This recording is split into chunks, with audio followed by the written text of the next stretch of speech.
Tomorrow we have our Unit 4 test, so hopefully you are prepared for that. Let's go ahead and go through the questions that were on the review.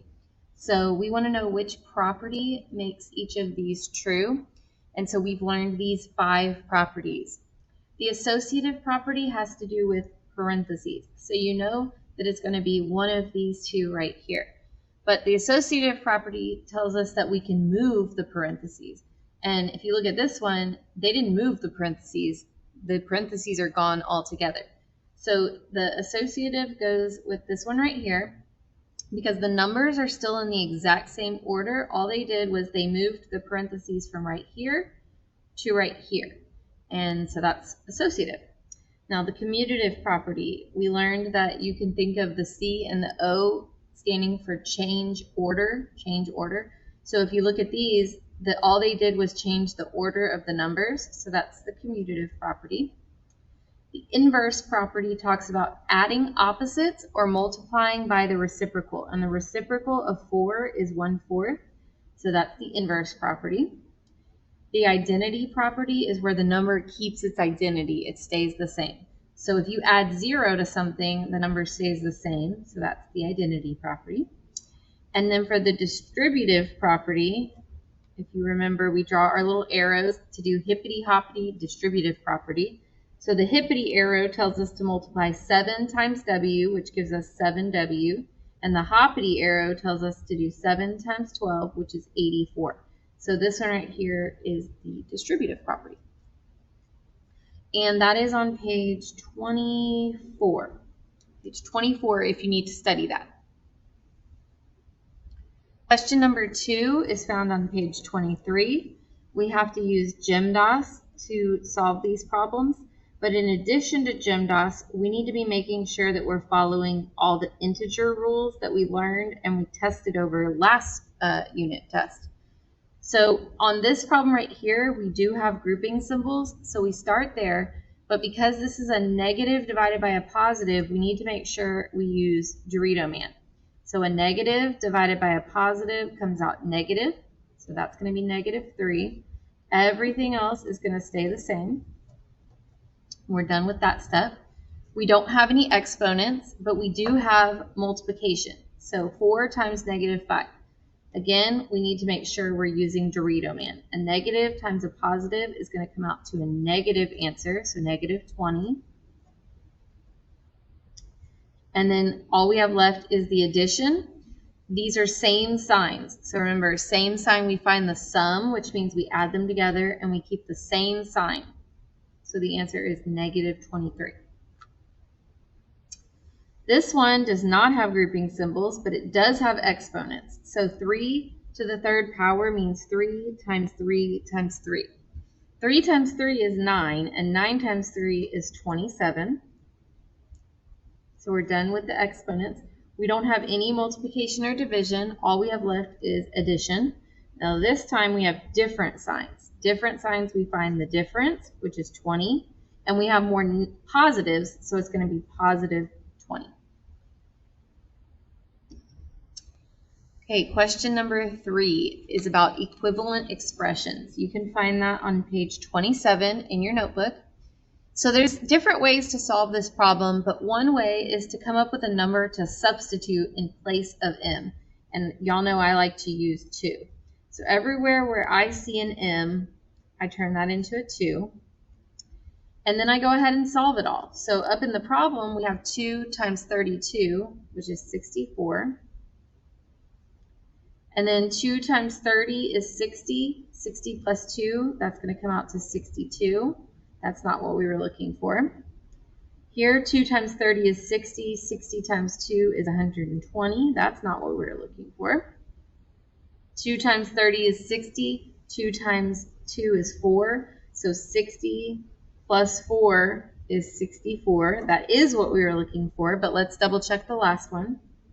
2 times 3 is 6, and 6 plus 2 is 8. That's also not what we were looking for. So the only one that came out to be equivalent to the one in the problem was C. Number 4 is found on page 22. Again, this is a problem where we have to follow the order of operations. aka GEMDAS. Hello? We don't have any grouping symbols. We don't have any exponents. Jeffrey Charles, if you're in the building, please come Sorry, to the front a little bit office. of an announcement. Jeffrey Charles, please come to the front office. Okay, so we do have multiplication and division. Remember, the arrow tells us that we're going to work that left to right. So we start with the division. 36 divided by 3 is 12. Everything else in the problem is going to stay the same. Now we can do the multiplication, because that was on the right. 5 times 2 is 10. Everything else is going to stay the same. We're done with the multiplying and the dividing. Now we add and subtract from left to right. So we start with the subtraction. 100 minus 12 is 88. And 88 plus 10 is 98.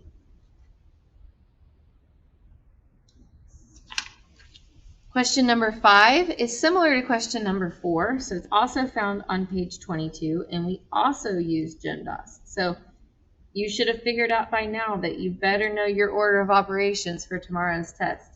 We do have some grouping symbols here, so 12 minus 4 is 8.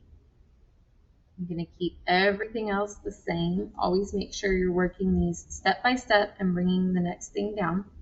Next, we have exponents. So 2 to the 4th power means 2 times 2 times 2 times 2. So 2 times 2 is 4. 4 times 2 is 8. 8 times 2 is 16.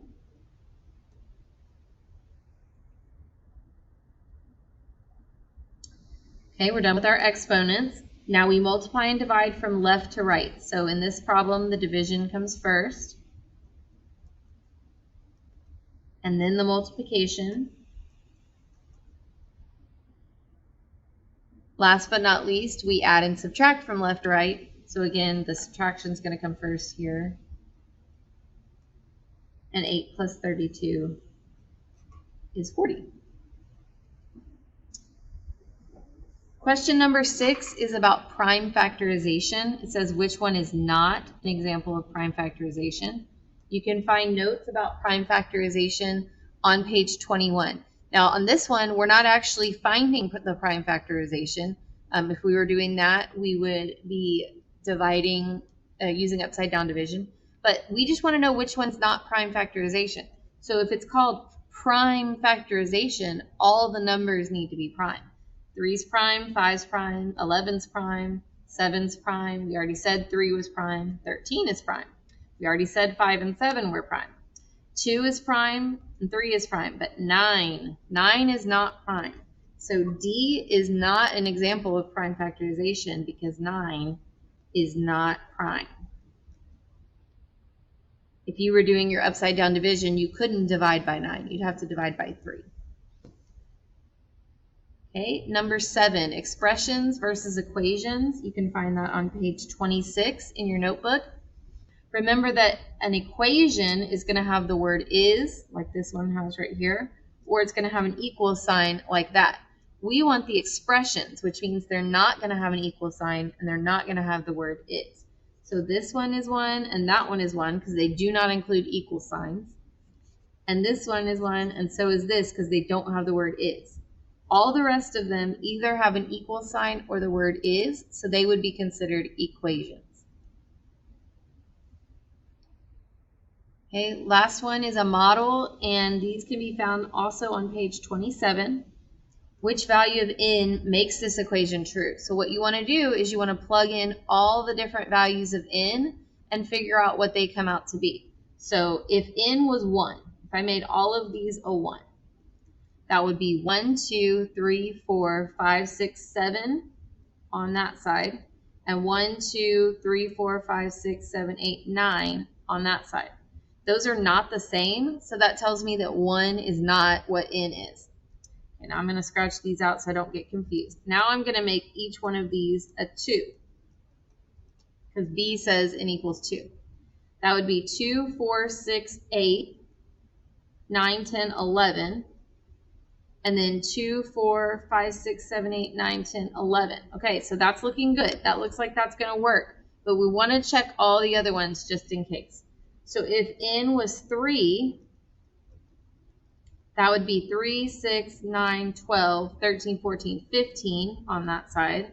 And 3, 6, 7, 8, 9, 10, 11, 12, 13 on that side.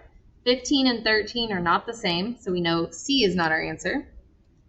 And then we need to try D. So D says N equals 4. If that's 4, then that's 4, 8, 12, 16, 17, 18, 19 on this side.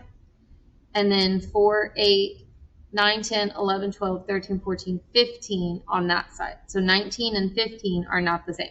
So the only time they came out to be the same was when N equaled 2. So B is our answer. Hey, make sure you look through your notes on page 20 to 27. Feel free to watch any of my videos or look through my digital interactive notebook, and I hope you do great on tomorrow's test.